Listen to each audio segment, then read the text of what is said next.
Bonjour, bonjour, ici Dominique Labbé, physiothérapeute. Aujourd'hui, une capsule qui s'adresse aux physiothérapeutes, futurs physiothérapeutes, patients, les gens qui aiment s'entraîner, monsieur, madame, tout le monde qui s'intéresse à la santé et à l'entraînement, bien sûr. Une capsule sur le genou et les renforcements du genou. En fait, j'ai fait mon projet de maîtrise en 2013 sur le tendon rotulien. C'est le tendon qui est juste situé en dessous de la rotule, juste ici. Et puis, c'est très fréquent qu'on rencontre des tendinopathies rotuliennes, tendinopathie patellaire, donc une douleur à ce niveau-là. En anglais, on l'appelle le jumper's knee. Donc, c'est fréquent dans le sport, des douleurs au niveau du genou, quand on descend les escaliers, par exemple, aussi, ça peut être dans le quotidien, etc.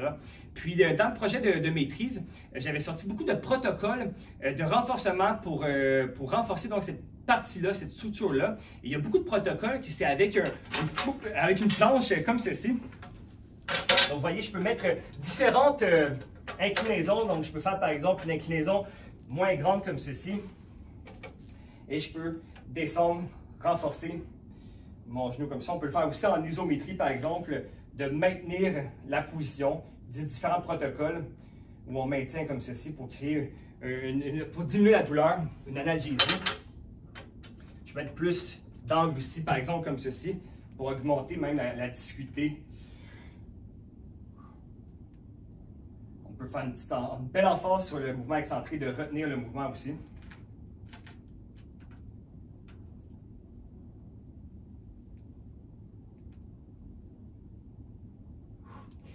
Cependant, ce type d'instrument-là, ça peut coûter assez cher. Donc, ce que je vous présente aujourd'hui, c'est comment faire un, par exemple, avec vos clients, vos patients, ou si vous êtes à la maison et vous voulez vous entraîner, et par exemple, un physiothérapeute vous a dit, une physiothérapeute vous a dit que ce mouvement-là pourrait être pertinent. Donc, ce que je fais avec certains patients, c'est ici, j'ai une belle marche assez stable ici, comme ça. J'ai une belle planche d'équilibre ici, très, très solide.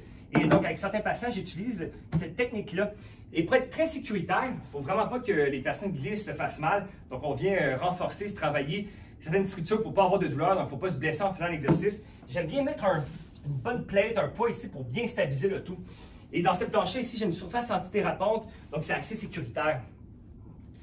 Et avec les patients, donc, vous pouvez rester proche des patients leur démontrant. On peut faire par exemple donc, le pied ici, de venir renforcer le genou. On peut venir toucher par exemple le talon de cette jambe-là vers l'avant, selon les paramètres que votre physiothérapeute vous a dit de faire. Par exemple, je descends, je reviens. Et de cette façon-là, c'est très sécuritaire, c'est très stable. Il faut faire attention, bien sûr, de ne pas mettre le pied ici pour ne pas qu'il y ait un débalancement ou quoi que ce soit. Ensuite, pour augmenter la difficulté, on peut utiliser par exemple un tapis roulant, une marche à la maison, donc j'ai plus d'inclinaison comme ça.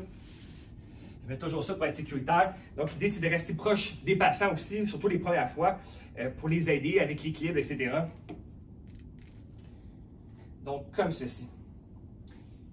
C'est plus abordable aussi, c'est facile à ranger aussi par la suite, c'est pas cher.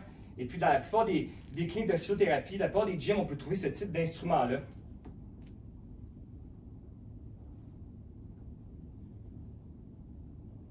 On peut aussi le faire sur deux jambes, par exemple. C'est vraiment du cas par cas, selon les objectifs et la blessure de la personne.